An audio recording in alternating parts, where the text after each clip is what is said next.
Watch out, let me get a shot. Where they at? Where they at? Put on that rooftop. Hey! Give me a fucking 42 in the United States! We're east of the riverbed.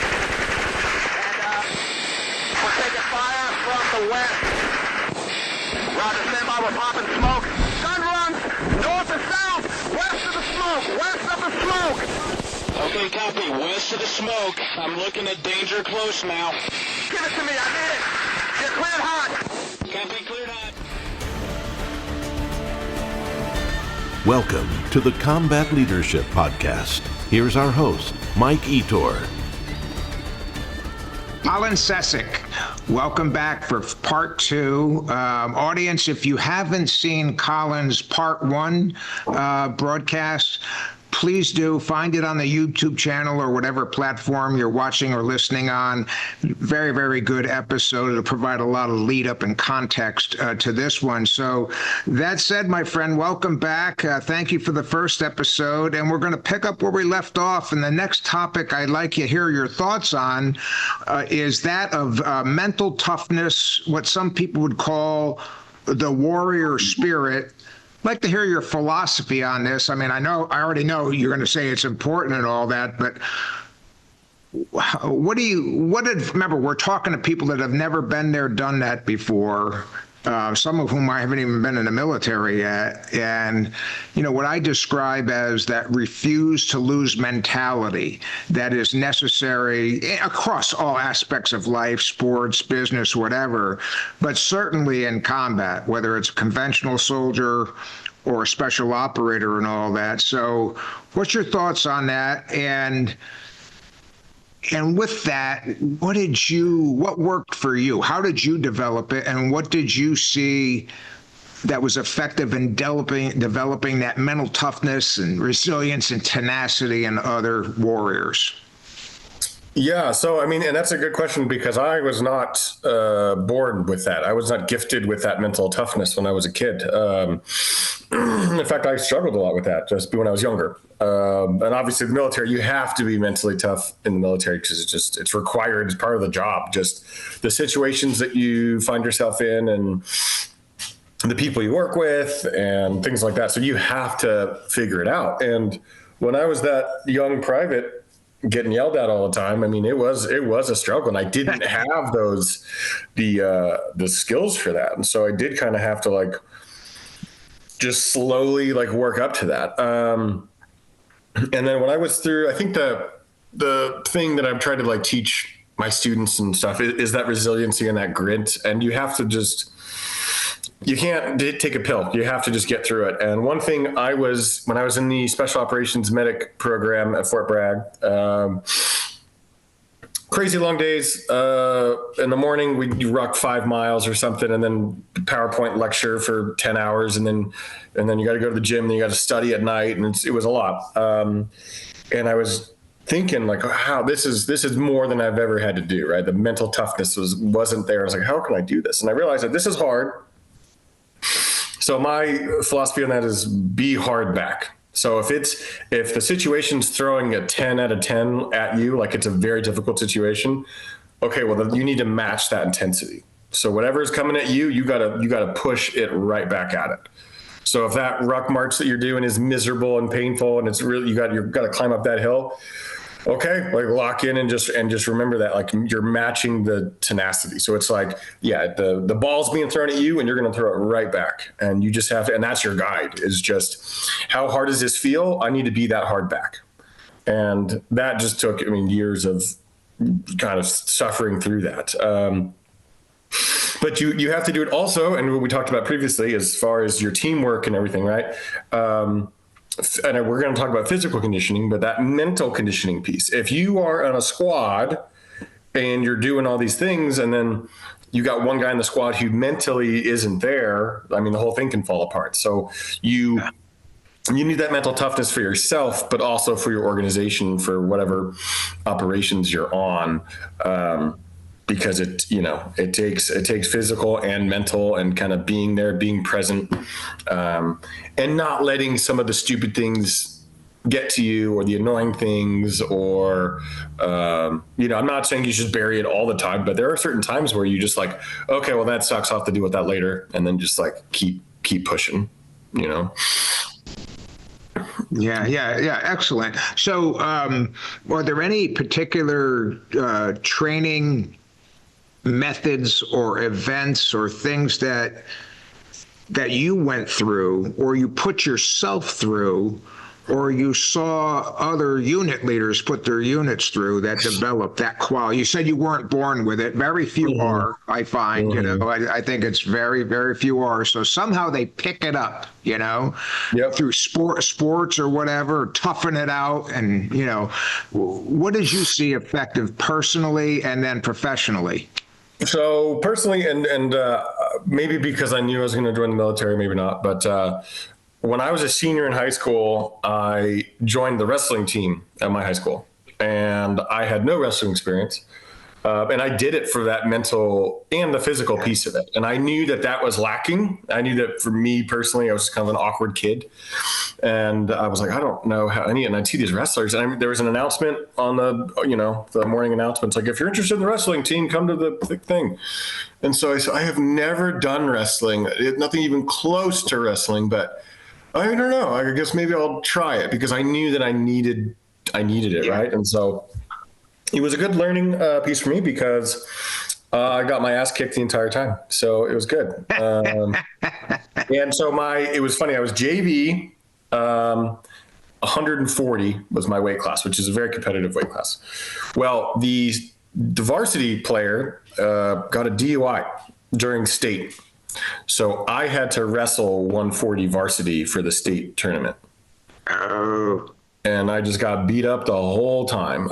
In fact, my first match lasted probably 30 seconds. It was real fast. And so I shook the dude's hand and I said, "Hey man, how long have you been wrestling for?" And he's like, "Oh, since I was 8. I was like, "Oh," he's like, "What about you?" I'm like, "First match ever." And one thing I did is I had to change the rules of the game, because obviously wrestling, you got to pin the other person, do all those things. Well, I was probably never going to pin somebody in the game. This is not going to happen at senior 140. So I changed the parameters in my head. So for example, for me, winning was if I made it to the second round. Yeah, right. If I could survive, then I'd be like, all right, cool. Or even before that, winning was I would almost get pinned and then I would get out of it. And I would manage to escape that and be like, okay, that's a win for me, because, so you got to reevaluate your goals, or like reframe the place that you're in. Or when I still do this actually, when I'll get in really good shape running, and then I'll kind of, with the winter, and I get fat and all that. So when I start to try to all right, I got to get back in shape running, what I'll do is, when I start, I don't even time it necessarily. I just aim to run further than I did yesterday. Yeah. And so it's these tiny little stair steps, and that builds that toughness. And because it also reinforces I've made progress, right? Like it's tangible. Yesterday I turned around at this street. Well, now I'm going to go 2 more blocks, and you can physically see it and be like, I am getting better. And it is tougher to do that, because you have to tell yourself to do it. You just have to do the thing. And so you do it, but then you get that feedback of like, all right, this is hard. I don't necessarily enjoy this right now, but look, I have made progress. I am further than I was yesterday. And then that reinforces that toughness, that then you can kind of keep doing that. And so I love that.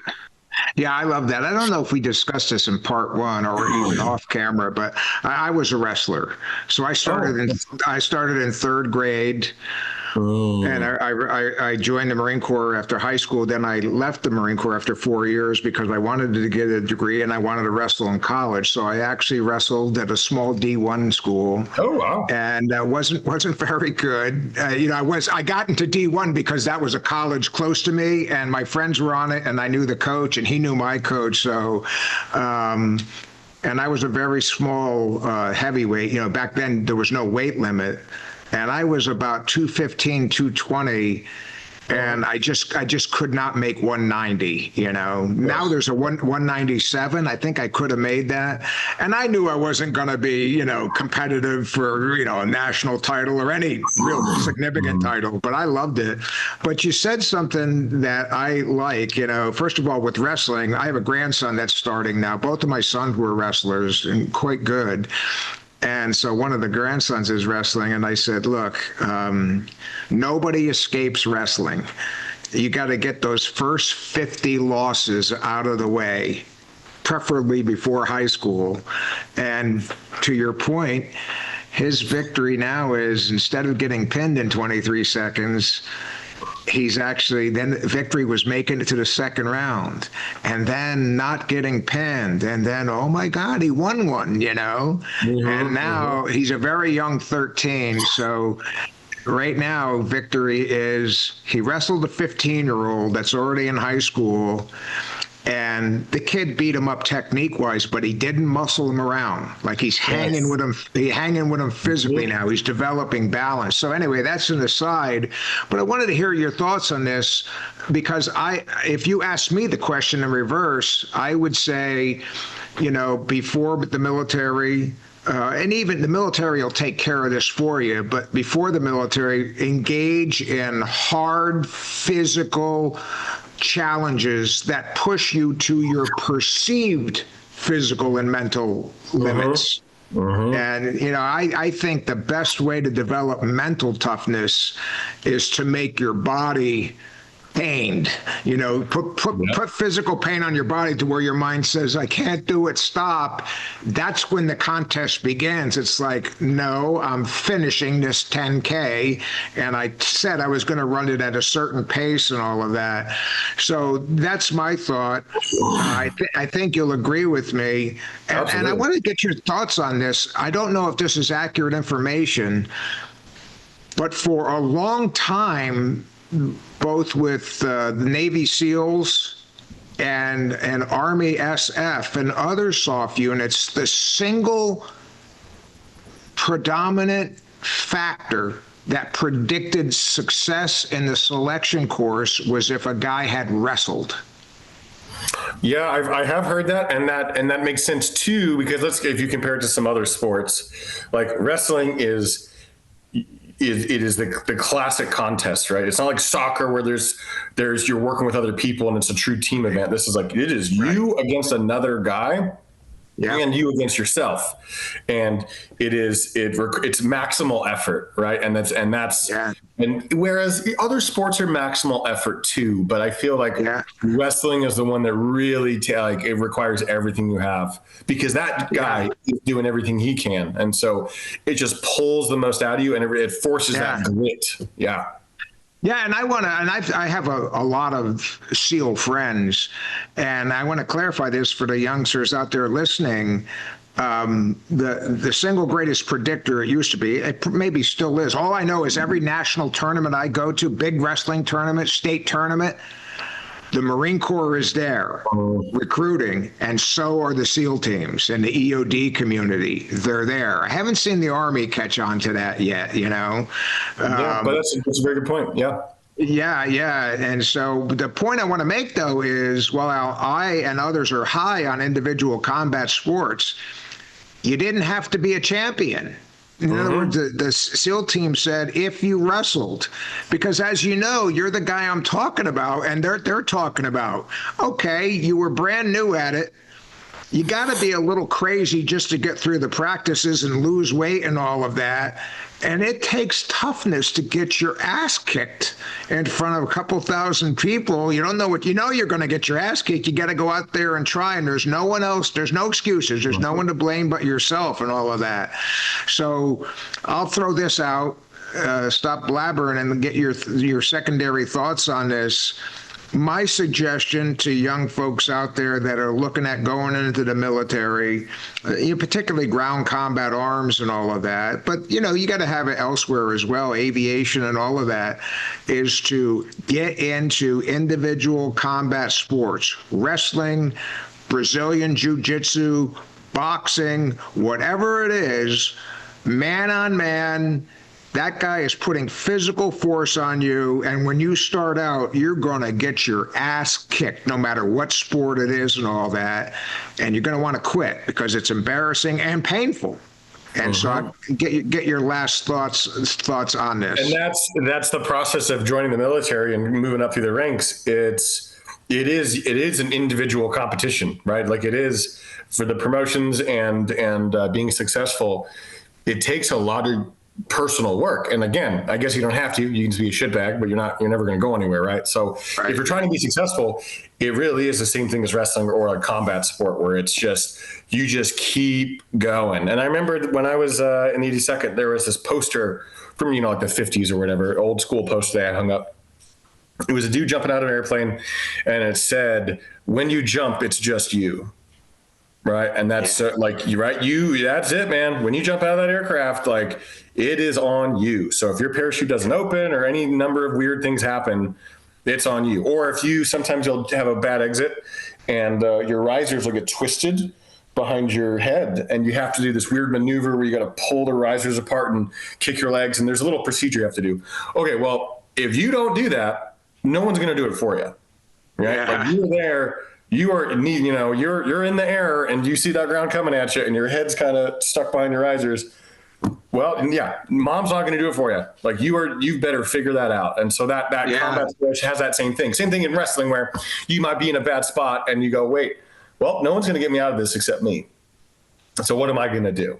Right. And I can't stay here because I'm going to lose. So what am I going to do right now? And there's no one who can help me. And so you build that kind of self-reliance, and that's like that trust in yourself almost, and that confidence in yourself. You're like, okay, this is a weird thing. What am I going to do about it now? And then that once you kind of get comfortable with that framework, you can carry that over to all parts of your life, work and relationships and everything else. Yeah. Yeah, I love that. I'll give you a little anecdote. When I went through jump school at Benning, they were teaching us the reserve chute and all that, and somebody said, hey, Sergeant Airborne, like if we have a malfunction, how much time do we have to fix it? And without losing a beat, he said, you have the rest of your life. Yeah. Yeah. And then he proceeded, I think he said, if you jump out and you have a total malfunction, if you don't do anything, you're going to hit the ground at terminal velocity. I want to say 8 seconds later. If you're jumping at 1,250 feet, which is the standard training tactical jump for static line and all that. So yeah, I love what you're saying here. Another thing that I'd like you to cover though is, along with mental toughness, a lot of that mental toughness translates into tenacity and aggressiveness. And, we just can't be criminals on the battlefield. A lot of youngsters and, non-military folks, they don't know that you can actually get tried and convicted for murder on the battlefield. We don't do that, and there's been unfortunate incidents, My Lai massacre and things like that. So what did you see that worked, that developed the right kind of measured, violently aggressive guys that could turn it on and off with the flick of a switch? What worked for you? Well, that's a good question, and that's the whole thing right there about being effective in combat and doing what you need to do with the enemy, but then also still maintaining the local population support. So everything comes down to right there, like where is that line? And I would say that for a typical 20-year-old, oh God, I don't know. That's real tough. Right. The funny thing is, there's nothing more dangerous than a 19-year-old behind a 50 cal. You're right. And you kind of want that aggression, but then if they walk around like that all the time, then absolutely they're going to kill people that don't need to die. There's problems will arise. So kind of like, how do you do that? And I don't think there's an easy solution to that. I think there's two ways. You can slowly build up the aggression while keeping the soft skills kind of on par with it, or you can get hyper aggressive and then try to back it off and then refine it, right? So maybe you're a sledgehammer at first, And now you're going to whittle that down to a scalpel. And so there's probably I've seen it go two ways. And I think it depends on the culture of your battalion or your company or platoon and like their leadership. Like how do they do that? Do they slowly turn up that aggression, or do they turn it up max and then peel it back? And like, I think one thing, I mean, it's just a funny, stupid thing we do. You probably did it too, but I think it's rooted in some psychology. In the Army, when it's like your birthday, you know, like you're going to get jumped by your whole platoon. Like that's going to happen. Right. And so I think that does kind of serve a purpose where it's like, that kind of maintains a little bit of aggression. So, you know, it's like they're not typically, they don't actually try and beat you up. I mean, you know, they're gonna slap your belly or pour hot sauce on you or different, you know, kind of prank type stuff. So it's kind of like in a safe environment, but it is aggression. Like, and you can't just roll over and be like, okay, right? You got to fight back. And so the whole platoon comes at you. And so I think so you know what that means? That means once a year, you are, if nothing else, you are forced to like fight people once a year, right? And so and I think that's a technique that like maybe we didn't realize it at the time, that kind of what that was. But you look back on it, you're like, oh, yeah, like you all of a sudden, okay, I guess I have to like fight 10 people now. Like I'm wrestling with 10 people, and so it kind of it's like a check-in, you know what I mean? And so I think there's like little things like that that can kind of just keep upping the aggression a little bit. But the answer is it's very tough because you got people who were kind of like me, super shy, maybe didn't even try wrestling, didn't even try to put themselves in those positions, and now they're in the Army, right? Or you got like the hyper aggressive football player who's like, oh, this is easy, right? So everyone comes with these different backgrounds and these different abilities, and so I don't know if I have a good solution to that, to be honest, to what's the correct way to build, I would say, appropriate aggression. And that's, I mean, it's a very important thing. And I think the two ways I discussed are probably the only two ways that I can think that would work. Yeah. I want to stray a little bit on that because I do think that making good decisions, shoot or no shoot, not killing someone that doesn't need killing, so to speak, on the battlefield, is directly related to one's mental toughness. You know, you're taking casualties, leads flying past your face. Your instinct is that 19-year-old to spray and pray, just empty the box. You know what I mean? Just empty it. And what I have seen work is two things. I know in the Marine Corps at every level is pretty frequent classes and reorientation on the laws of land warfare. You know, what's permissible and what's not. So, you know, the academics, the lawyers come in and say that, and they pound it into your head. And then I want to get your thoughts on this, because this is Combat Leadership Podcast for future combat leaders. I went to Fort Benning as an infantry captain. I don't know if I talked about this. I've talked about it before on the podcast, Colin, but the Marine Corps sends about 12 Marine officers, infantry captains a year to the advanced course at Benning, which is the infantry. Oh, I didn't know that. Okay, that's cool. Yeah.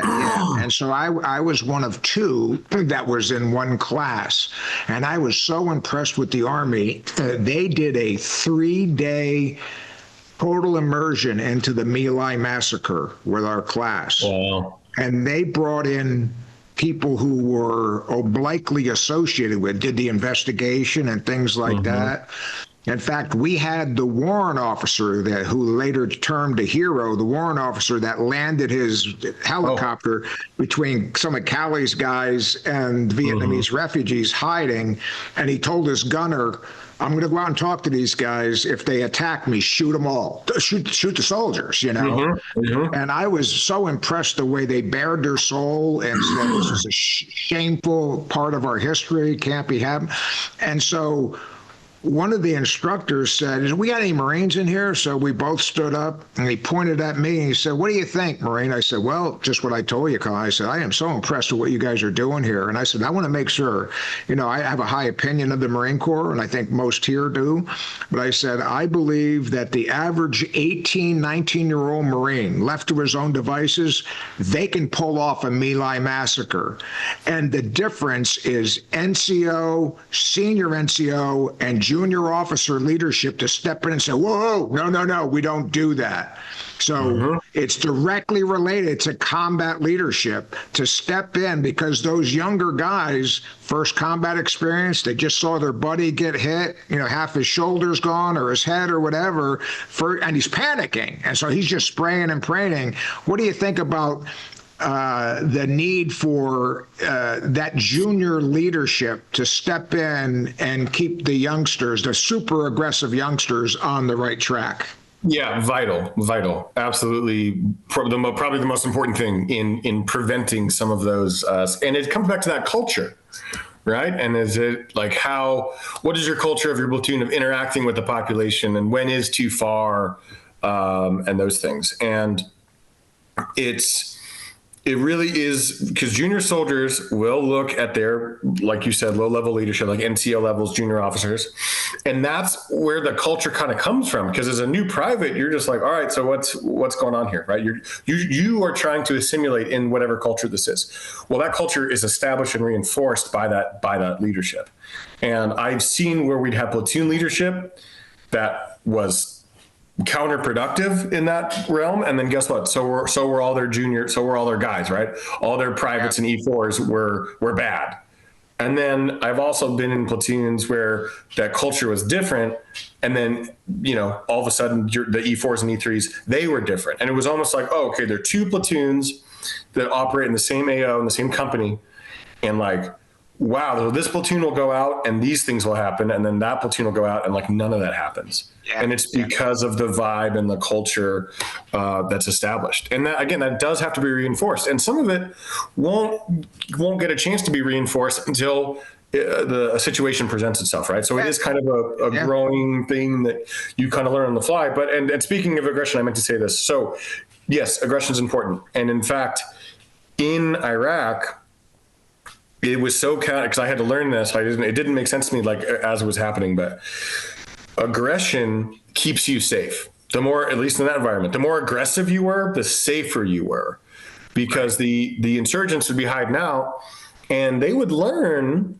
the different trucks and like the scribings on the trucks and everything, right? Yeah. And they would learn that. And if you were walking around with your fists up, basically, they would be like, all right, maybe not. Right. Absolutely. And then they're waiting for that supply convoy to come through. Like, oh, look at them. They're, on their iPods asleep. Boom. And then complex ambush. So, and same thing, there would be an engineer battalion or somebody, MPs driving through somewhere, and complex ambush, take casualties, all this bad stuff would happen. And then we would go, and we're like, all right, here we go. And then nothing would happen. And it's because of that aggression, kept us safe. And so it is kind of a weird thing. And there was another one of our platoons, infantry platoons, they did get in an ambush early on in the deployment. Well, the insurgents were used to, they spray for a bit, the Americans shoot back, and then kind of drive off. Well, that 4-truck convoy of infantry dudes were like, nope, we're going to find you, right? And they were chasing them through the hills and everything. And so and that kind of reset it. So the insurgents were like, oh, damn, okay, we can't just do what we normally do, because these guys are so aggressive. We actually have to, we as the bad guys now have to change our tactics, which is typically the Americans are the one always changing the tactics. So if we can ever reorient the combat environment, so now the enemy is the one that's having to reorganize, like that is what you want, because you put them on the back foot. And for us doing that was that aggression piece. And I think we, or another one, I remember 3rd ID, the 3rd Infantry Division, is a square. The patch is a square with these little diagonal lines through it. And just to prove the point of as far as like how they pay attention, what we heard was 3rd ID had been there a little bit before us, and they said, oh yeah, no one's afraid of the broken TV, because that for them the patch was a broken TV. And so that was if you were on patrol and you saw the broken TV patch, the insurgents were like, all right, cool, let's light these guys up. but they would see our patches and be like, okay, maybe not, right? And so they learn, and that's the same reason why when you do the transfer, the relieve in place thing, where like the new company comes and all that, that is when attacks spike like crazy, because it's like a battlefield reset basically in those 2 weeks. So the new infantry battalion or whatever is coming in, the old one's leaving. Well, that old one, there kind of was a status quo. Well, now, amazingly, with some of the, spies they have or whatever, they know that there's a new battalion taken over. So then that's when they get real aggressive, because they're like, all right, reset. But so is the new battalion. So it's like this 2 week, like, okay, what is the new battlefield reality here? What are you guys going to do, and what are we going to do about it? And it's establishing that aggression. Now, are we aggressive to the point that we're, beating up kids? Like, okay, well, that's not going to do it, right? So it's like, how do we do that? And especially in the counterinsurgency environment, which unfortunately is still very important, but in modern warfare going forward, I think it's going to be a lot more, near peer type stuff. But in the counterinsurgency environment, we were taught or told you cannot kill your way out of an insurgency. And Vietnam was the same way, right? With that aspect of it, you cannot kill your way out of it. There was David Kilcullen. I don't know if you know who that is, but he wrote, so he wrote the book on counterinsurgency, basically. And man, his books are they're really good. And they're saying that reevaluate how you, and again, trying to teach this to a 19-year-old, I don't know. Maybe it wouldn't work. But how about you try? I don't know. Don't look at number of ambushes or body counts to determine effectiveness. For example, David Kilcullen was saying, look at the price of bread in your AO. Because if this city over here, it's more dangerous for the civilians to bring the bread to that environment, most likely that bread's going to be more expensive. So let's look at some weird parameters, not just body counts and killing. I think once you reframe that to not just number of engagements or number of enemy dead, I think by default you learn that soft skill of like aggression, but also keeping in mind what else is going on. Now, like, it's not the invasion. Probably in the invasion, it probably was just like all aggression, that a little bit more so. But when I was there in 2006, that was the classic counterinsurgency place. And same thing with Africa and some of the other places I've been. As you go through, you kind of pick up on it. What I would say is, as a junior leader, NCO, whatever, I would say use those teachable moments. So if there is a soft skill teachable moment where it's not just about engagements and killing bad guys, but if something else happens, pro or con, like good or bad, or maybe we do some work on this village and we build a well and I don't know, we support the village somehow. Well, now the village, we've noticed the IEDs in the area have gone down by 50%, and we can maybe attribute that to us putting in the work on the other side, not the shooting bad guys side. Right? Maybe we did more soft skill conversations, community building, and we have seen that occasionally. We would see that where we would do some community building in a certain area, and all of a sudden that area was a lot safer and there weren't as many IEDs, right? And so, but on the flip side, if we go in and we kick a bunch of doors down and I don't know, kill an innocent person or something, all of a sudden IEDs in that area are going to triple. And so so it's up to the junior NCOs and the officers to like point that out, because maybe the 19-year-old is going to be like, oh, weird, there's IEDs now, there's way more IEDs now, that's weird, right? And it's up to the juniors, maybe people who realize it, to go, all right, hold on, why do you think that is? And kind of be like the mental like piece of that, like the educational teachable moment piece of it. And again, that comes back to the culture of your battalion, if they do. Yeah, I agree with that. Well, I want to go on to the next topic, which is often controversial. I know, at least in the conventional forces, and that is of physical training. There's a lot of physical training going on in peacetime, even pre-deployment combat, like in the long wars, where these guys knew they were going. They're going to Iraq and Afghanistan. And so they're doing physical training, and all they hear is their platoon sergeant or their lieutenant saying, oh, this is great, this is going to save lives and all that. And they just, jumping jacks? I mean, I don't get it, how?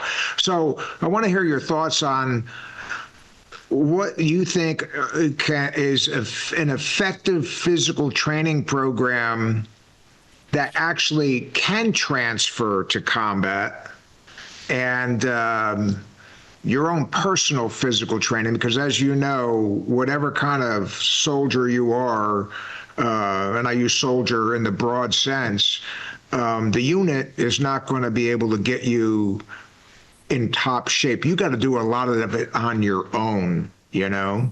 So what's your broad philosophy on physical training relative to preparing for war?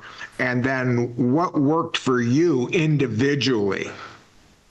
So, I mean, no, very, very important question and very important concept.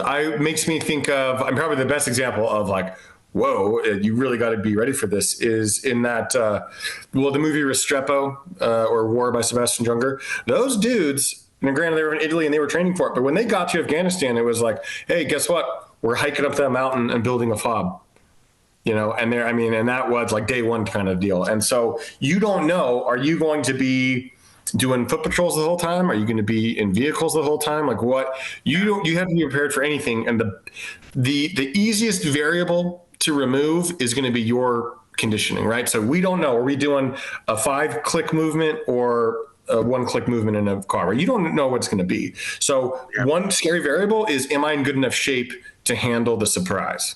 So and that's the easiest variable to fix. So if you train yourself and get physically conditioned to where you are in a top tier health, if something does shift, you're like, oh, okay, cool. So that variable I was worried about of like, oh, am I in a good enough shape? I'm not actually worried about it anymore. And because I'm where I need to be to like be ready for that. So yeah, the 4-mile run every morning down Ardennes at Fort Bragg, probably not enough to get you where you need to go. So it is. I still I appreciate the runs because when I run every morning, like probably not. So at least they kind of force me to do it, so I can respect that. But then you do have to do like, of course, like muscle stuff, but also just like endurance. And because there's plenty of times where we had a patient on a stretcher and we call in the medevac and we think it's going to land right there. But for whatever reason, the Black Hawk landed way over there. And so, all right, well, now let's go, right? And so we had to carry the patient way further than we thought, right? Through like weird terrain and over trees and, so it's just weird stuff like that's going to happen. And the best way to prepare for that is just to be in good shape. And so, yeah, running is good, but yeah, you got to do weights. And I will accept for the ball throw, which the Army just got rid of, the new Army PT test. I don't know if you've seen it. It's much better there's a sprint drag carry where you're dragging a weight across, right? And you're carrying kettlebells and you're running and, so I think that was a very positive change for physical conditioning because really, I understand the typical Army PT test, 2 minutes, push-ups, sit-ups, 2-mile run. I get why it's easy, it's quick, and there's no equipment required. So I understand why that's attractive. And the new ACFT does have all this other equipment, like deadlift, right, goes with it. But guys probably, and I know I did, that maybe weren't in the best shape. But you know what? They can do a 14-minute 2-mile. They can do, 60 push-ups, 60 sit-ups. And so they could get a pretty decent score on the Army PT test and still not really be that in good shape. And maybe you couldn't fully rely on them in a stressful, like, combat situation requiring physical activity, right? But this new Army PT test, it's better, right? There's deadlift, sprint drag carry. The plank's a little lame, but I guess it reinforces the mental piece of that. Because just like rucking, I think planking is just mental. You just have to sit there and fight through it. So it's some of those things, and working on balance and some of those things also are really important because obstacle courses, things like that, because you just never know what the environment's going to be. And so running, of course, but do swimming, do like different things to really just multimodality physical training to kind of be ready for whatever could happen.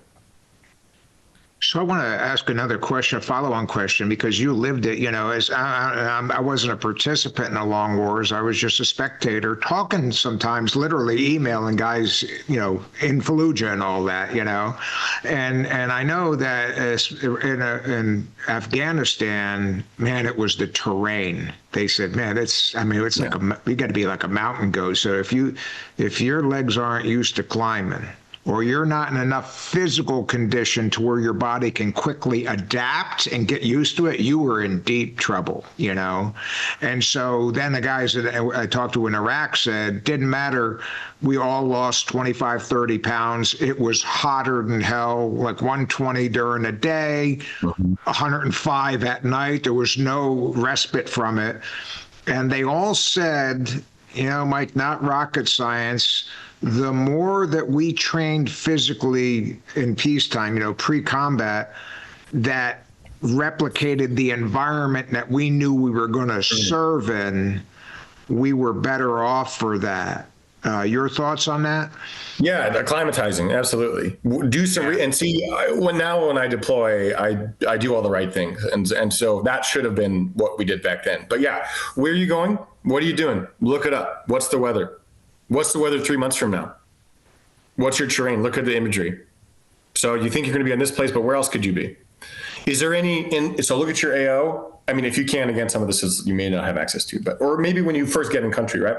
Look at your AO and go, all right, where's kind of a normal area? Like the suspected normal area we're going to be operating. Okay. Where's some areas that I don't want to be at, right? Like, is there a mountain range over here? Is there a swamp over here? Is there, and so look at your terrain and look at your environment early and then prepare for that. Yeah. And that's the correct answer, and train for it and prepare for it. And, like in Africa, we were in Niger, sand, obviously desert, right? We did a lot of desert drives, like Mad Max style. Well, operating in 5 inches of sand everywhere, that's its own physical conditioning there, right? Because it's kind of uneven and you sink into it. And so it takes a lot more work. So maybe, if you can, go to the beach or something, or go in some environment that's maybe weird surface like that, and kind of get used to it. Because if you've been walking on concrete forever and now you're walking on 5 inches of sand, it's a different situation. So look into that, look into your environment, understand what your mission. And again, this is all kind of fantasy. Sometimes you don't know any of this, but try to find out what your mission is. Are we vehicle based? Like in Niger, I was mostly helicopter based, right? We'd fly a lot of places, but there was a few times where we would do a sweep of the village, and it was a lot longer, right? And so same thing, look at the imagery. Okay, so I know I'm going here to here. All right, what am I worried about? Where are these mountains at, or et cetera? So absolutely, you should try and cater your training to it. And so in Iraq, my battalion commander totally destroyed our faith in him, at least for me. We were supposed to be off any sort of range at 11, 10 a.m. because it's so hot. Just July in Kuwait. Well, medically, there's only so much you can do to acclimatize beforehand. If you're in North Carolina, it's going to be 90% humidity all the time. Well, and, hot, but not Iraq hot or Kuwait hot. Well, we were supposed to close the range down. I think the story was the colonel had screwed up the paperwork, and we weren't able to do this one long distance range we were supposed to do. So he's like, let's just do it at 10. And they're like, yeah, but we're not supposed to do it after 10. And he was like, well, we need to get it done, so just do it. Well, that was our first week in Kuwait, maybe. I mean, a few days. And absolute mass casualty event, huge casualties. We had to medevac 2 of them out to Kuwaiti hospital. And it was all the leadership's fault, basically. And then that taught us okay, so this dude is willing to put us all at risk so he can have his little checkbox on the clipboard. Okay, cool. And then that's where maybe some other leadership should have been hey, maybe don't throw him in a 10K movement in the Kuwaiti desert on the 3rd day that they're in country. And so, so we try to acclimatize for it, but sometimes that difference between America and Kuwaiti desert was so vast. You also have to understand the science behind it a little bit. And, because part of the acclimatization process is your body will start sweating at lower temperatures. You will secrete less salt when you do sweat, right? So your body will make these amazing survival changes, but I mean, that takes, 10 days, 2 weeks, something like that. And so so it's a little bit of both, like acclimatize and train best you can beforehand, but also just do a little bit of research and a little bit of logic and figure out how to approach operating in your new environment, like safely. You know what I mean? So there's kind of two pieces there. But yes, the physical shape piece, so important. We would do some patrols where I felt like a zombie. I mean, and really I was. We would just be walking around through these little villages or through these towns, and we've been doing it for days. Or we'd be raiding houses at night. We'd raid 4 houses a night, maybe, and we do that for like a whole week. By the fifth day, you don't even know what day it is anymore. I mean, I guess it doesn't matter, but you don't know what day it is. You don't know what time it is. You're just like, throw the chem light at the house and let's go get them, And so that physical and the people who are not in good physical shape suffered during those weeks a lot more, because it was almost like wrestling, where it was just like, all right, just keep going. Yep. Okay. Round 2, let's go. All right. Round 3, let's go. And you just kept going through it. And for guys who weren't in good physical shape, it was a lot worse for them. So it is super important. Yeah. And I want to seize on that, because you know this, but the youngsters out there watching this, and for those watching, when I say youngsters, I say this respectfully. I'm not demeaning anybody. I'm almost 70 years old, so everybody's a youngster to me. You know what I mean?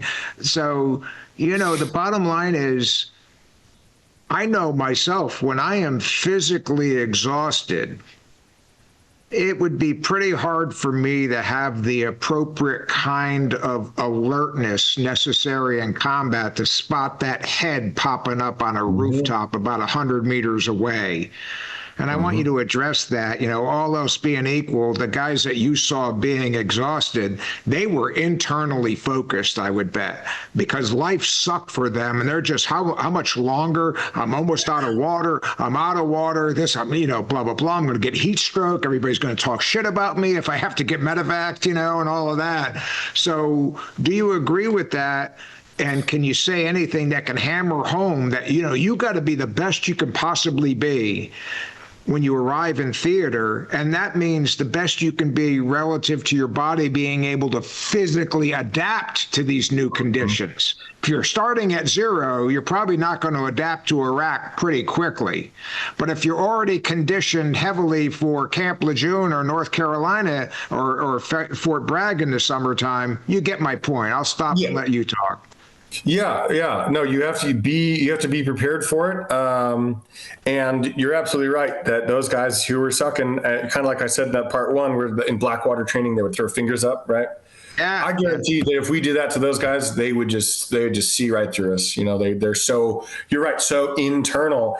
And, the enemy waits for that, right? Like especially in the insurgency environment, they're waiting for you to look away, to have your eye off the ball. And they can tell. And so that physical piece, again, it's one of the quickest ways to have a bad day, not being physically prepared, but it's also one of the easiest ways to prevent that is to do the work, as we're saying, do the work early on.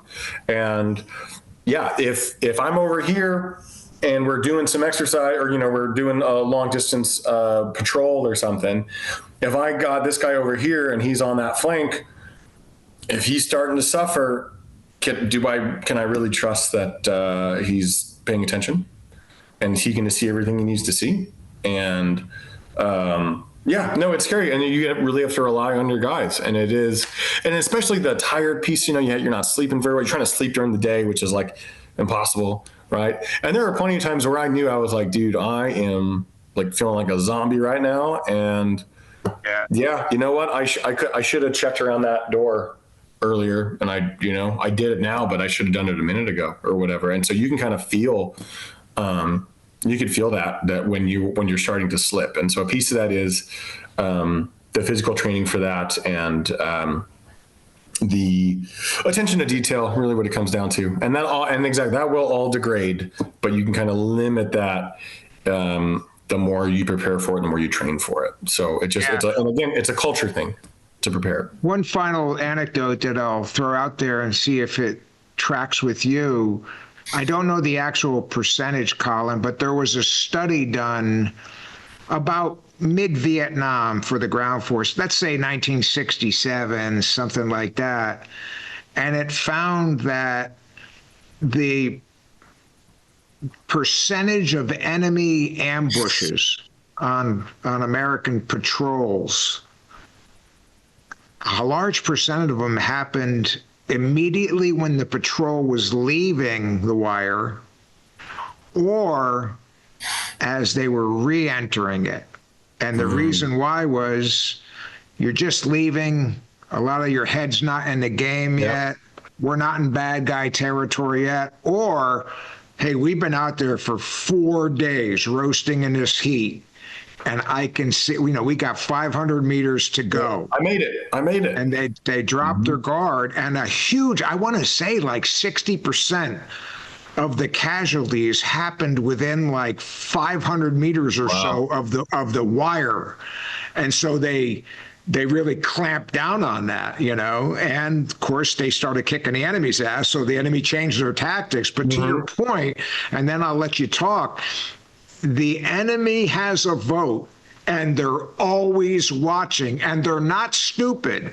The Taliban that you fought and all that, that these guys fought, and a lot of the Iraqi insurgents, uneducated, illiterate in their own language. They couldn't read or write, Arabic or whatever, Pashtun or whatever their language was, but they're not stupid. And they will not go force on force with somebody that's got a good chance of kicking their ass. They're always outnumbered pretty much. They're going to look for the weak point, as we discussed earlier. Any last thoughts on this before we move on? Yeah, just in that attention to detail and all that comes for what you just said. We would like to think you get there, you're like, oh, dumb Haji, right? Oh, dumb insurgent. Yeah, yeah. Right? And that's the attitude. Okay, well, so they would obviously have IEDs, and the ingeniousness of these IEDs were, their tactics would be amazing, right? They'd have an IED, cell phone triggered, right? Well, then we got these frequency blocker towers that went on the Humvees. Well, what they did then was they would have, so they knew that they couldn't call the bomb itself anymore. So what they would do is they'd put the IED next to the road. Then they started using like garage door openers, like the sensors. So then you drive by and it didn't need to be a phone. Or if they wanted to do a phone, like a trigger where they wanted to press the button, because there's always a chance that if you put a garage door sensor, it could kill a family of 5, right? So what they would do is they would have the ID, they'd run out command wire a few hundred meters to a like base station phone. Yeah. And then they would call the base station, which was outside of the frequency range. So they would call the base station would trigger, go down the command wire, and then blow up the IED. And they did that within a few weeks. So we got these frequency blockers came in and we're like, all right, good. We're safe now. Okay. Until the bad guys just changed their tactics and now, they just defeated our system. So that requires that attention to detail and like being agile on your feet because they are. So it's kind of like wrestling where you just got to keep going and it's dynamic and it's always changing. And I can't even imagine what it's like now in the near peer future wars with drones and everything. I'm sure it's 10 times worse. Yeah. You see these videos coming from the Ukraine and all of that and flying little drones into a squad emplacement and all that. Personally, I'm glad I don't have to deal with it. Yeah. Being a kind of smartass, but for the young guys or even the current active duty guys out there, there's a whole new dimension on the battlefield. It is here to stay. And so, infantry guys in recent wars really haven't had to look upward for the threat. Because we had air dominance, but that little thing, the size of a softball, coming with a pound of C4 on it, you can't even see that thing until it's too late. So that's exactly. So it's even worse. And IEDs are ground-based, as in next to your feet. So if it goes off, it's going to blow off your leg maybe. Okay, tourniquet, you can survive. Drones come at your head. So it's completely, as far as medically and trauma wise, it's also completely been inverted. So now I can't even imagine everything we're talking about, I imagine is going to be even more important for future conflicts. Yeah. Well, that's a great segue into our next topic, Colin, and that is training for combat. Not so much physical training, but training, which always involves physical. I mean, a lot of it involves physical effort and all of that. Was there anything in hindsight in your pre-combat training, and you went through a lot of it, was there anything that you thought, man, this really worked, this transferred one-on-one in any environment I ever went in? And then is there anything that you said, in hindsight, we would have paid more attention to this skill, this technique or this tactic or whatever? Any thoughts? Yeah. There was a training iteration we did in infantry at Fort Bragg where it was day on, day off. So, it did work. So you do one day or day into night, and it'd be, of course, I don't remember the name of the battle drill or the official name, but like movement to contact type stuff. And you'd have mortars, and you'd have the star cluster flares and adjust fire and all that stuff. And then you would do it on, let's say, a Monday. And then the next day, the other platoons would rotate through, and then you would just be kind of in the field. But you would talk about it, and you would say, all right, what did we do yesterday? Okay, talk about it, kind of what AAR it. That is one thing that I'll give military credit for. The after-action review is super important. So they do an AAR on whatever we did the day before, and they're like, all right, so now tomorrow, we're going to do it again. Let's make these adjustments. And so it was like day on, day off, and also the day off, you did some AR stuff, but you also just got to just relax and hang out in the field, which is good for that reset. And you got to you were taught all right, this is what we should do next time. And you kind of let that sink in for a little bit. And then you did it the next day. And then you were fresh and you were reminded, okay, well now we're going to, shoot the star cluster, et cetera, or whatever it is. Or now, hey, mortars, we're going to bring these mortars in. Yesterday we were 300 meters out. Now let's bring them to 180. Or, things like that. And so that was good training where do it, AAR it, maybe a little bit of break, and then do it again.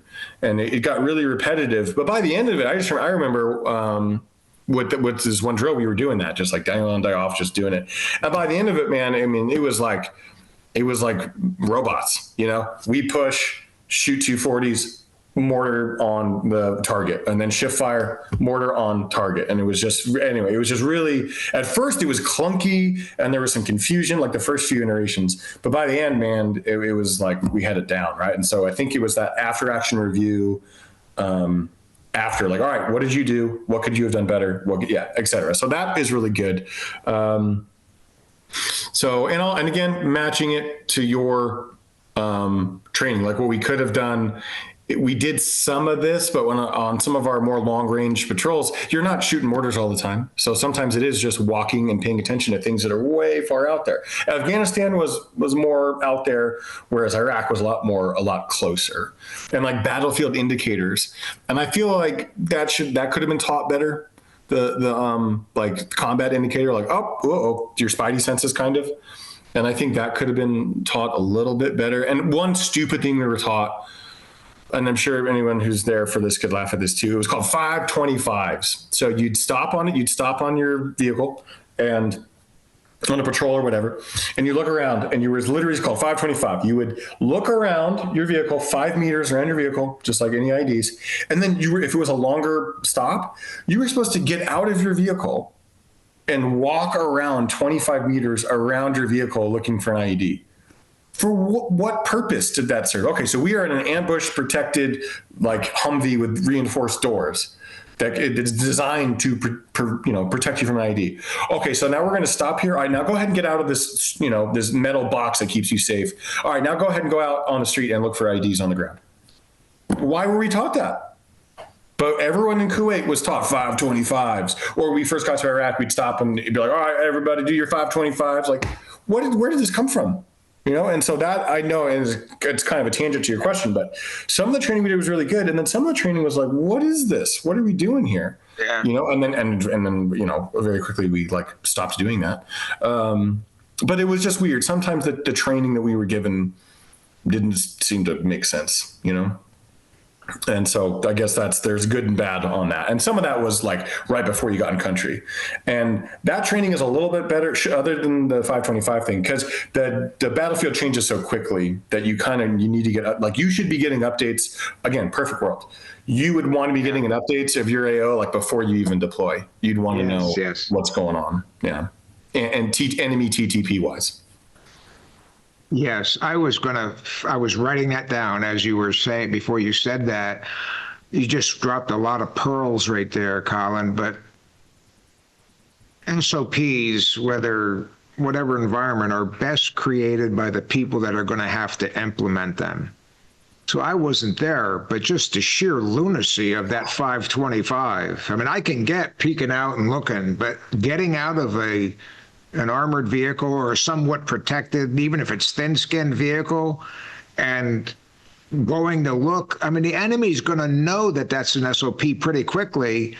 And so you're going to step on an IED almost every time.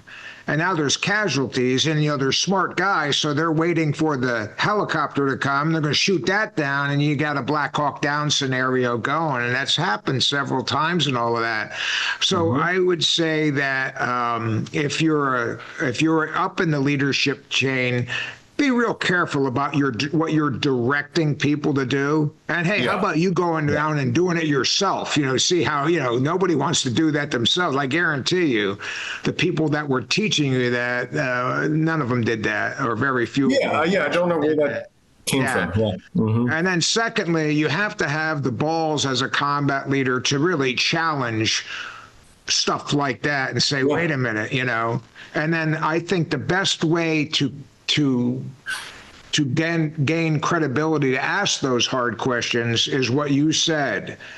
Forget what's coming down from higher headquarters. What are the guys on the ground right now that you're going to replace in 60 days? What are they experiencing, and what is working for them? Because I got to believe that in that 525, and this is all new to me, the 525 thing, I got to believe that some units said every time, a lot of the times when we do that 525, we get out of the vehicle, we take casualties. At a minimum, we get shot at, because now we've got body armor and all that, but it ain't the same as being in the vehicle. You know what I mean? So I want to make one last thought and get your impression. It goes back to the physical training. I'm going to have an individual episode with me called Combat Lessons, and I'm going to pass on lessons of, that other people have said. And the headline for this on the YouTube channel, just to get attention, is Navy SEALs killed by weaklings. So, what do you mean Navy SEALs killed by weaklings? And my point is, what you know to be true, and what I've actually heard SEALs in that talk. Look, we may be physical studs, and we're fighting guys. I've talked to a SEAL that, they were chasing the Taliban up the mountains, and they killed a couple of them. He said, it's wintertime. We got all sorts of snivel gear on it. So, and we're looking, this guy's got like pajamas on, and he's got like sandals with no socks. I mean, how tough do you got to be to be out there fighting us? He's got none of this equipment. And they're kicking our ass in some cases, So my point is, I'm all about physical training and all that, and I know you are too, but physical training, biceps and the ability to do push-ups, running, humping, is no substitute for tactical competence.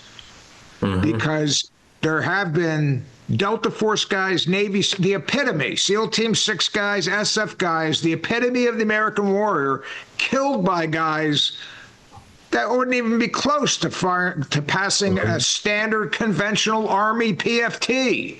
But they're tactically competent. And so I don't know a chest that can be developed big enough to stop a 7.62 round. But Absolutely. I do know this. A little girl can pull the trigger on that weapon that launches that round. Your thoughts? Yeah, especially in Afghanistan. So like they call it the graveyard of empires, right?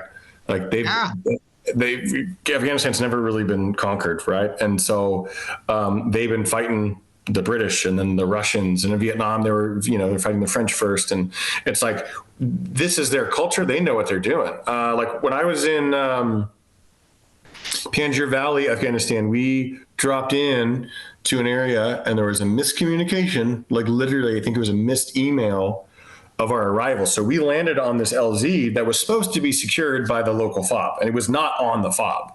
And we even looked at my team leader was like, the FOB grid and the landing zone grid are different. And that's weird, but we were like, whatever. So we get there and we get off the helicopter and then we're like, what is this? We're just in the middle of this like field next to a river. And the air crew's like, I don't know, man, this is your grid. This is the LZ. See you later. So the helicopter takes off, and then it's just us, like 5 dudes with a dog, just like, okay, so what are we doing, right? Well, then my team leader's like, all right, I think I know where the FOB is. I'm looking at the map or whatever. Let's go. So we start humping to this FOB, and there are blown up Russian tanks that are on the street, and they're halfway stuck in the hillside. And it was like the sobering thing. And, it turns out that a lot of these people would put these tanks in their front yard or whatever as a trophy, And so here you are walking, trying to be like tactically confident.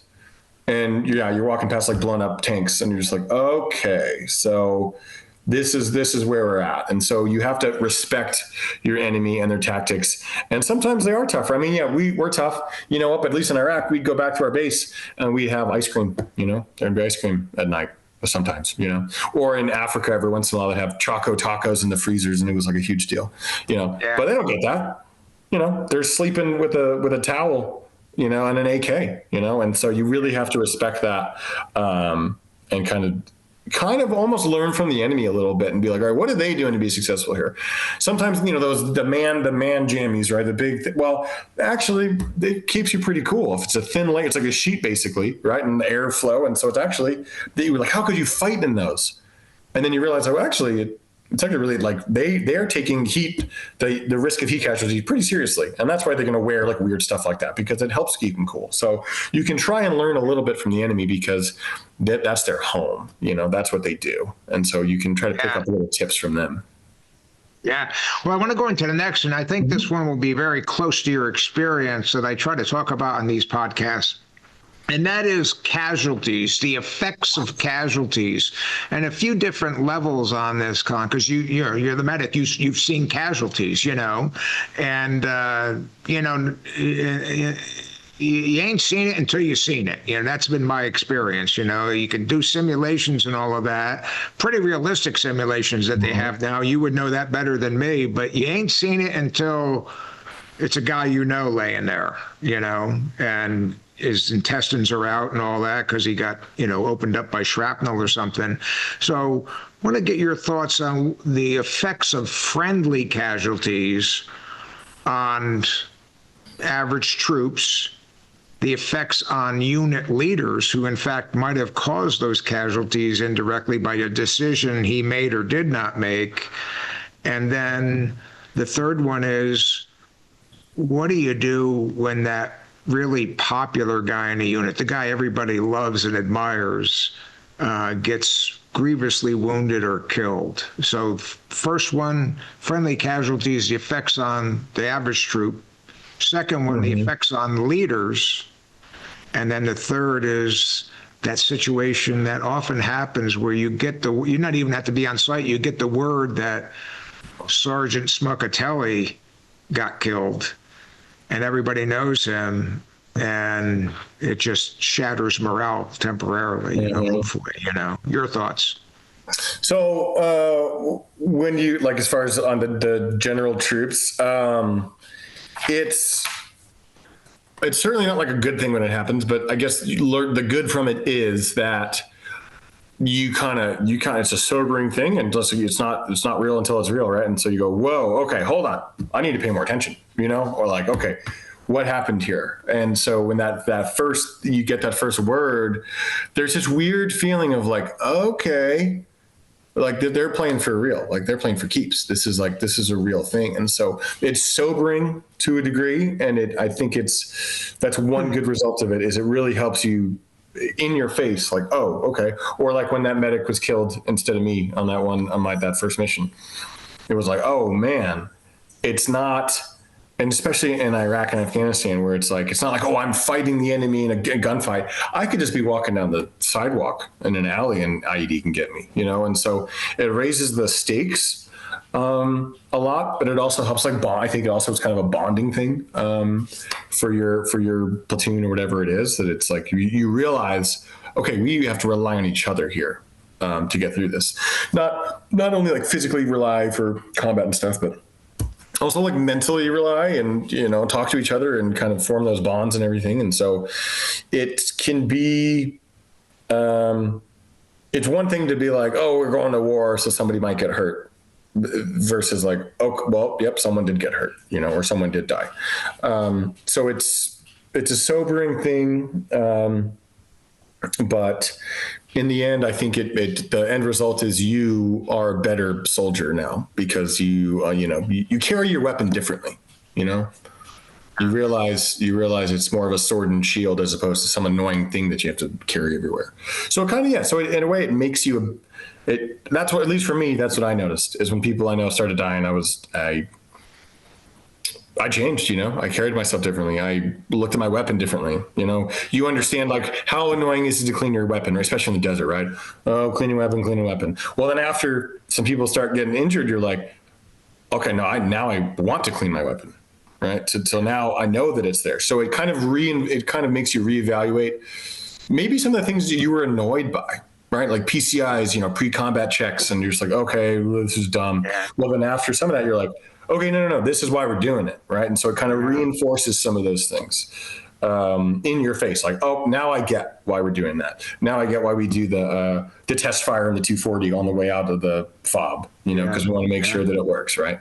And on leaders, some of them handle it well and some of them don't. Or some of them maybe, I don't know, maybe they're too busy in their own shit and they decide not to mention it. But just like we talked about before, where the younger guys are kind of like, oh, this is weird, what do I do? Okay, well, if you have people start dying, that's that all over again.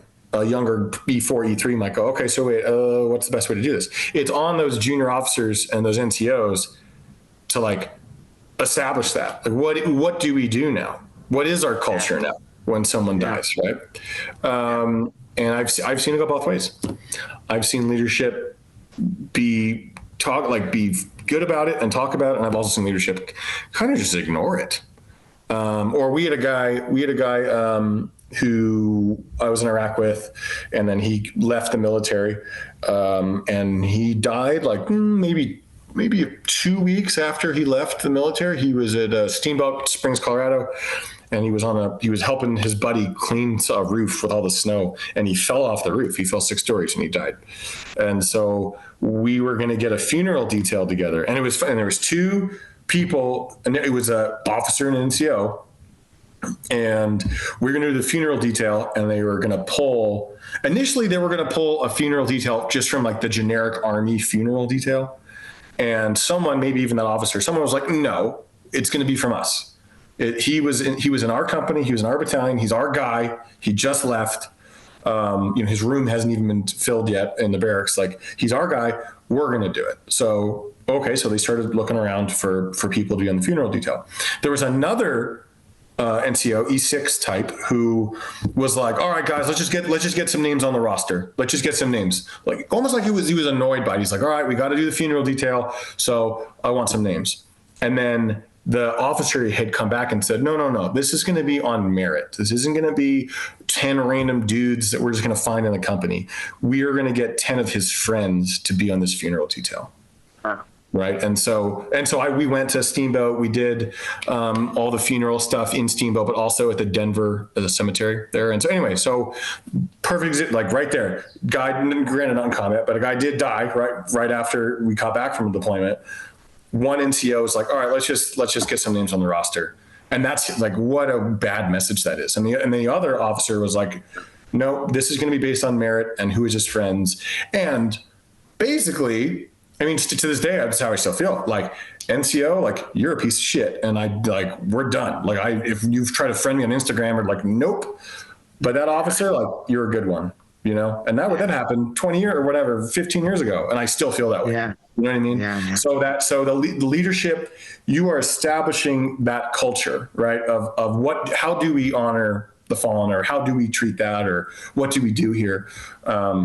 And it's on leadership to establish that culture. And then the last one is like the popular, like a highly valued one, like you mentioned. I was actually home on leave when this happened. But there was a guy in our area, in one of our infantry companies, where he was a well-liked, popular dude, and he was killed tracing command wire into a building, and the building was like booby-trapped. And so the command wire is what they use to do IEDs. So we found the command wire, like, all right, I bet there's an IED, trigger man or something, bad guy over there. Let's go trace the command wire. So we traced the command wire into this house, and it detonated. And it was, it was bad. Like it was, and again, I wasn't even there when it happened, but I remember hearing about it when I was home. And it's just like, of course you don't want it to, obviously no one should die, but especially if it's a well-liked dude, you just realize that, and that was a painful lesson for me, was bad things happen to good people. And, you think about karma and all that stuff. Okay, great. But then, for example, the guy on my bracelet, that dude was the only guy who was nice to me. The only guy who was nice to me out of the whole battalion when I was a jacked up private.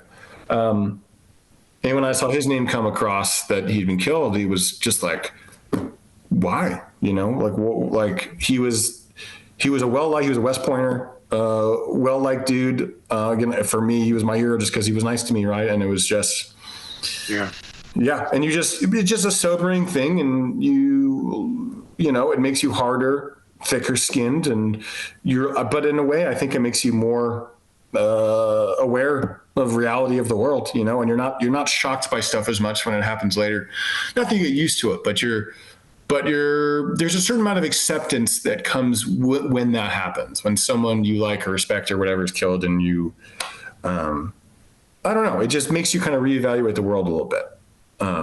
When that happens, when bad things happen to good people, you're just like, why did this happen? So it's, and you got to, again, it comes back to your culture, and you're also your own culture of how are you going to interpret that? Are you now going to go and do a me lie, right? Are you that mad, or how are you going to kind of get past that? And what's the appropriate, healthy way to adjust to that? Because you can't ignore it. You have to adjust to it. You have to accept it and honor it and acknowledge it. So what is the best way? Does that mean you're going to talk to the chaplain? Does that mean you're going to, go to sleep early for a few nights, or, or talk to your family, or who knows, right? But you need to figure that out for yourself. And then hopefully check in with yourself and be like, what is, like, maybe even later, maybe even like a week later or something, and just be like, all right, I'm going on this patrol today.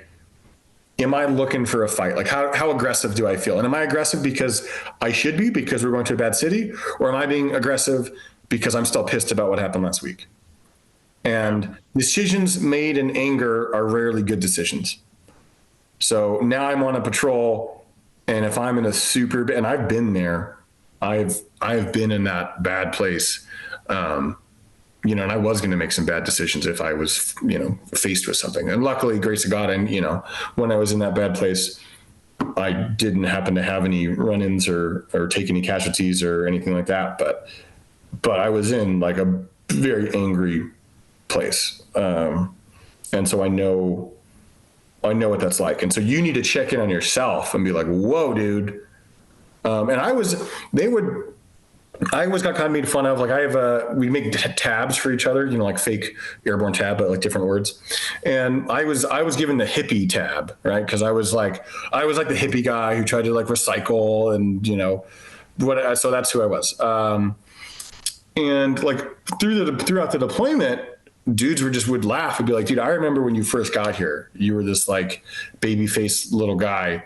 And now like you're different. Like you're stronger, and like you're tougher, and like your opinion of things, or how you carry yourself, or whatever, how you interact on a target now is completely different. Because when I first got to Iraq, I was afraid to leave the vehicle. I wore my goddamn seatbelt, because I was like, oh, I'm in a Humvee, should I wear it? And then by the end, I was in the machine gun turret on patrols, and so it's like, So it's just checking, but again, that's a lot of self-awareness. You're asking for a 19-year-old to do that. But if you carry yourself differently, or if you catch yourself going, wait a minute, 6 months or a month ago, whatever, I would have done this, and now I'm kind of over here. And then you have to acknowledge that, and then kind of work through that, and then make sure that it's post-traumatic growth and not like post-traumatic stress, right? So bad thing happened. Are you gonna glean what you can from it in a positive direction, or is it gonna go the opposite direction? And so it's like, you just have to look at yourself and like, I don't know, check in on yourself, and because it will change you, it will affect you. For me, I think it's changed me for the better. I think I'm a little more, I mean, I don't, it makes you a better man, right? It makes you a better person. It makes you more able to adjust when life kicks you in the face, which it will. And so it makes me a better human, it makes me a better animal. You know what I mean? I can survive better mentally and physically. So it does affect you, but I've seen it tear people apart. I mean, obviously more from my battalion, and actually probably a few people's battalions, not just mine, more people have died by suicide than ever died in combat. Yeah. And so it's that process of not letting it get to you and managing it however you can. And I know we're kind of a little bit of a tangent here, but it's important though. Yeah. It's just, you got to check in on yourself, or if you're a buddy. And that's what my friends were kind of doing. I mean, granted, they were kind of joking about it, but they noticed, right? So if you have a person in your platoon or whatever, and 6 months later, you're like, oh, damn, dude. Like, okay, that's interesting. You never would have done that before. And kind of check in. And even though they were kind of kidding around, that's kind of what they were doing. They were just like, oh, man, you're different now, And it's that subtle, like, hey, dude, you doing all right, And you have to pay attention for that in yourself, but also like in your platoon and everything else. Yeah, I love it. Well, our time is coming to an end here, Colin, but I wanted to ask you, with all that we've said in part 1 and part 2, all that you've shared with us and in great episodes, is there a particular war story that you'd like to share that you remember that had a profound impact, something that you did or happened or you observed in combat that, you still think about it? It affected you positively or negatively, but you still remember that one. Yes, I have. I have two, but they either happen in the same night or they're very, very similar situations. And one of them's real quick, but two of them are. Well, one of them was, I teach this in my medicine class, that I remember when I was a medic in the Army in Fort Sam Houston doing mannequin stuff, right? I did my trauma lane and they go, are you done? I'm like, yep, patient's ready for evac. And they go, nope, you failed. I go, why? And they go, oh, well, you missed a wound. And I'm like, where? And it was on the bottom of the mannequin's foot. They had like dug out a little hole, it was red stuff, right? And I was up here on the airway doing all this stuff. And so I did not check the bottom of the feet. I did not. So there I was, 18 years old, being like, oh, whatever, that's bullshit. That's a mannequinism. Okay, and look, in real life, I wouldn't have missed the wound. The guy would be talking about it. I would see the bleeding. There's no way I'd miss that in real life. Okay, well, we fast forward a year, and I think it was actually an injured enemy, and because we would try to like evacuate them for intel if we could, and so I'm doing the same thing. I'm doing all the stuff over here. We get them on the litter. All right, well, let's medevac this. And the same thing, like, all right, you ready to go? I'm like, yeah, he's ready for evac. Let's go. So I'm there, like 1, 2, 3, up. We lift the patient. I look down at my hand. I'm holding the litter, and on the bottom of that dude's foot was a golf ball sized hole, the exact same as the mannequin from, like a year earlier. So it's like, wow, I missed it in training and I thought it was bullshit. And I literally just did it in real life, and so that stuck with me to be of like, wow, okay, there is some training value in things. And if there's a shortcoming in your training, address it and don't just be like, oh, whatever, that's just a trainingism. And because I saw firsthand, that's not the case. That's not always the case. Sometimes it really will happen in both environments. And then similar to that, I had taken a patient casualty, and blood was, a lot of blood everywhere. And we got back to our fob. We were seeing this little Iraqi fob. And I think I even slept with my pants on, blood and all. I was just like so exhausted, and I just was kind of in the ether a little bit as far as the stress of it all. And I remember in the morning, I got out of my sleeping bag and I looked down, I'm like, I'm still wearing the pants. God, gross. So I go to take the pants off, and then the blood had soaked through the pants onto my skin. Right. Yeah. And then I realized, and what a poetic thing that was, right? The lesson was, at least the lesson I took was, I can take my uniform off, but these things have still have come down to me. So it's not, this will remain after the uniform comes off. And so maybe not a super exciting war story. I mean, the night we had called close air support in, I'm talking, I don't know, maybe 50 feet. I mean, it was like I could throw a rock at the dude, and Apaches were coming in front of us. And so it was, it was like you would hear the 30 millimeter grenades hit and explode, and then you would hear them get shot from the helicopter. I mean, so we were danger close. The Ford Observer had to I think he had to request additional clearance or something because it was so the grid was so close to where we were. Right. So anyway, and so a bunch of that happened. And so the lessons from there were pay attention to your training. It's not all bullshit. And don't immediately just discount it because of your pride or whatever. And then that second one was, things are going to happen that will affect you, and kind of let them affect you because they're going to, and you trying to fight it off is not going to. And I guess the lesson maybe is a good summary here is address it, because my mother was a post-traumatic stress nurse at the VA, and a lot of Vietnam vets and things like World War II, the whole Korea, everything. And she said a lot of dudes from World War II, especially, and some Vietnam, would come in for counseling in their 60s and 70s. I said, that's weird. Well, she said, no, it's not weird. They got back from their World War II Vietnam experiences.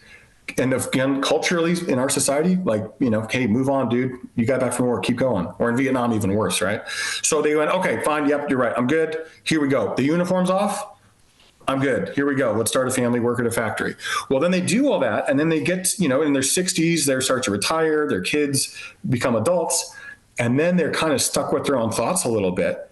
And then all that stuff comes flooding out, and all those things that happened to them, they were in there somewhere. And they just nap, and they just kept either drinking it away or distracting it away or whatever it was. And so the lesson there is stuff will affect you, and you have to let it affect you, not to the point, suicide and those crazy things, but just acknowledge that it's a wave, and you're getting hit by that wave, and pay attention to yourself and pay attention to your teammates. And you really can't do it alone, and luckily the military's changed their vibe on the counseling. Back 20 years ago, you were a weakling if you went to counseling. Right. And now it's kind of turned around now to where it's respected. And if you have a guy who goes, dude, I'm just having a really hard time with what happened last week, I need to talk to someone. That's strength. If anything, that's not weakness, that's strength. That's someone who's checked in on himself and is addressing it. So if you are out there, and you find yourself in this kind of environment, it is a sign of strength to get the help you need. Basically. Yeah, I love that story, and a lot of good lessons, but I just want to reaffirm to those listening or watching, and I'll see if you agree with this, Colin. If you're in combat, chances are things are going to happen to you or with you. You're going to observe. Somehow it's going to get in your mind. And if it starts affecting you negatively, probably not going to get better on its own. And don't feel the need to be able to do it on your own. The strongest soldiers I know, to include a lot of high visibility special operators, all said, I was bad until I finally realized I needed help, and I reached out. And I find that almost everybody that says I should have done it years earlier. Mm-hmm. So in my era, 1974 to 98, you didn't say anything about this. They would revoke your security clearance. You were unfit for command. You were weak, and you didn't say anything. And now it is, because of the long wars, they realize it's a real thing. It's not moral cowardice. The George Patton movie where he slaps the guy. There are cowards, but you could be a very brave, competent soldier and succumb to this, and it's natural. There are references to what we now realize PTSD in Homer's, Iliad and Odyssey, and the Roman legions and all of that. It goes back millennia. We're not built. Humans are built to be violent and all that, warlike, but we are not impenetrable, And so I'm rambling on, but I think you would agree that the young guys out there, or even the current guys, if you have issues, there's resources out there. Reach out. Nobody's going to make fun of you, and don't spend the rest of your life like the old guys did. Some of them, I think, could compartmentalize it, but I know guys that would never admit to a problem, and everybody knew. Their children knew the guy had a problem from the day they were old enough to see it, and their dad struggled with it their entire life, never got help, probably ended his life, definitely resulted in divorce or, treatment of children and all that. So I'm rambling on. I'll give you one more chance to talk about this. Last thing, your thoughts about, hey, reach out for help. You won't regret it. Yeah. So first of all, there's something called the Veterans Center. So it's kind of like a side piece of the VA. So it is a Veterans Administration facility basically, but it is different. And so the Vet Center, so you can do counseling at the VA. But personally, I've had better luck and a better experience at the Vet Center. So the Vet Center is free for combat soldiers. It's with the VA. But separated from the VA. And so if you went to counseling at the VA and it wasn't great, or if they're really busy, whatever it is, I didn't know about the Vet Center until I did, right? But for years, I didn't know the Vet Center existed. So if you are a veteran out there and maybe you don't want the VA or whatever it may be, the Veteran Center is a very good resource. So I'd highly recommend that. And then the last piece is just kind of what you said about the past. So I wrote it in this show that I wrote about kind of like overcoming PTSD was there's a Shakespeare monologue from, Shakespeare time. And you realize that he is discussing these PTSD and revenge and stress and nightmares and these things. And it's been going on for hundreds, thousands of years. And if it's just your turn to go through it. Right. So when I did it, I would read these things from Shakespeare and be like, I can identify with how this dude's feeling. And this was written 600 years ago. Yeah, and so understand that it is normal and it is a part of our human physiology to struggle with some of these things. So you're not a weirdo or you're not weak if you find yourself there. It's happened all throughout history, and it's just your turn to go through it and, make good choices and get the help you need. And don't let it just sit there and eat you up, because odds are it will at some point. So yes, if you address it early. Oh, thank you. Our time is up, Colin, but I don't want to let you out of here. I know we did it at the end of part one, but I want to give you the opportunity again, a rare opportunity to answer the fantasy question. If you had the opportunity to bring back one combat leader from the past, spend a day with that person, who would you choose and why? So that was a very good question, and I had a few different answers. Obviously, Dick Winters from Band of Brothers, of course. That's an easy one, right? Because just his leadership and the way he took care of his guys, but he was very competent, and he just put his guys first, And similar to that was Lieutenant Hal Moore from the Idrang Valley. We Were Soldiers. That guy, I read his book.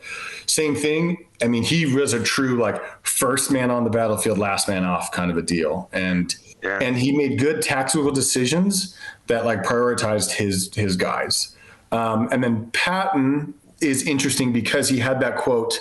It was something like, "Lead me, follow me, or get the hell out of the way."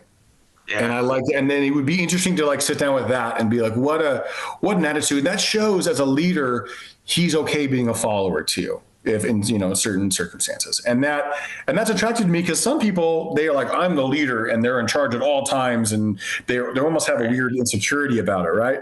Yeah, the captain could say, lead me or follow, like lead me or follow me. And it's like, okay, he understands this dynamic and he could do both. And I can respect a leader who understands that maybe he doesn't have to be in charge 100% of the time. And there are other people in his staff that might be good too, or they might be an expert, right? Or David Colin said, he said, rank means nothing, talent means everything.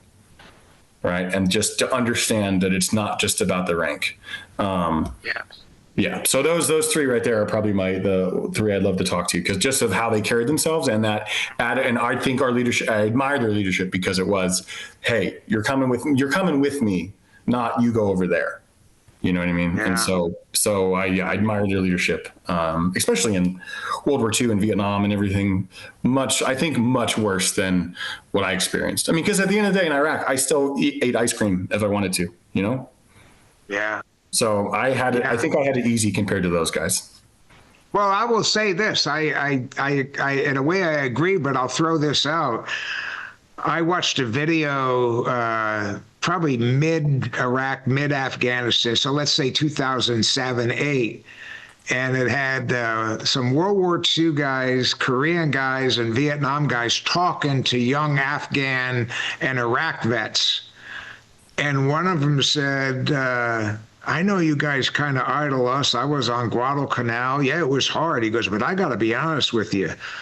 I don't know how the hell you guys did it driving around just waiting for something to explode underneath you. I'm so glad I didn't have to face that. I heard the same. I've had that talk too. I've heard the same, and I don't believe it. I mean, I appreciate their sentiment, but man, I just don't believe it. I mean, again, I had lived in a little box. I mean, not always. Sometimes I would sleep. I did sleep inside a Humvee for weeks at a time, but when we went back to the big base, sometimes I'd have steak. Sometimes I try surf and turf on Friday nights. You know what I mean? So I appreciate that. I appreciate them saying that, but man, I don't believe it. I had Wi-Fi. You know what I mean? Like I had certain, when I was in Afghanistan, I could send emails and watch Netflix. Like, okay, dude. Yeah. But no, and it just shows that all war is the same and all war is different. Yeah, I agree. Well, listen, Colin, our time is up. I can't thank you enough for doing both of these episodes. I can already tell that they're going to be very popular when published. So thank you for that. And I would respectfully ask that you consider coming back and again in the future talking about another topic or two. Absolutely. Happy to do it, Mike. No, I appreciate you reaching out to do this, and I also appreciate the work you put into developing these questions. These are obviously well thought out and very important questions. So no, I think it needs to be said. And as us old GWAT folks, as we are phasing out of the military and disappearing into obscurity, I think you are trying to capture the leadership pieces of that, but on our way out. And I don't know if anyone else is doing that. And I think the military certainly isn't. I don't think the military cares that much, to be honest. I think there are. And well, thank you for the compliments and kind words. I will tell you there are. And I think I found you on Combat Story, Combat Story podcast. So if for the listeners out there or audience, there is a podcast called Combat Story. Highly recommend. It's mostly soft focused, but I also found some 82nd Airborne guys on there. I think Jocko's podcast, Jocko Willink, he has, in fact, I listened to his podcast yesterday. Today is September 13th, 2025. A couple of days ago, he published one of an Army medic in a conventional unit that supported Jocko's Task Force Bruiser. Oh, cool. And so so Jocko does it. I think sometimes Marcus Luttrell does it. So there's a couple podcasts out there that I'm aware of, a few of them that are dedicated just like mine. And then there are others more broad military that, frequently, on frequent basis or infrequent, bring in a warrior and, Now it's this. Let's talk about your wartime experiences. So I would just tell the audience out there, cast a wide net. It's all out there. I certainly want to add value in this sphere, but I don't think I know that I'm not the Lone Ranger out here, and I don't want to be. Which is why I have no problem recommending other people's podcasts and all of that. So, and I would humbly say to those listening out there, if you have relevant experience and you want to share it, reach out to me. My email address is mike@combatleadership.com. And just write, hey, I was a medic, in 1st Battalion, 7th Marines, or 1st to the 507th or whatever, and let me have it, and I'll reach out to you. I'll get back to you. So with that, Colin, thanks again, my friend, and for the audience. We are rounds complete on this episode of the Combat Leadership Podcast. Have a great day, and as always, go forth and lead well. We hope you've enjoyed this podcast. Please subscribe, rate, review, and recommend to your friends. Please visit our website at combatleadership.com. Until next time, remember the words of the ancient philosopher Plato. Only the dead have seen the end of war.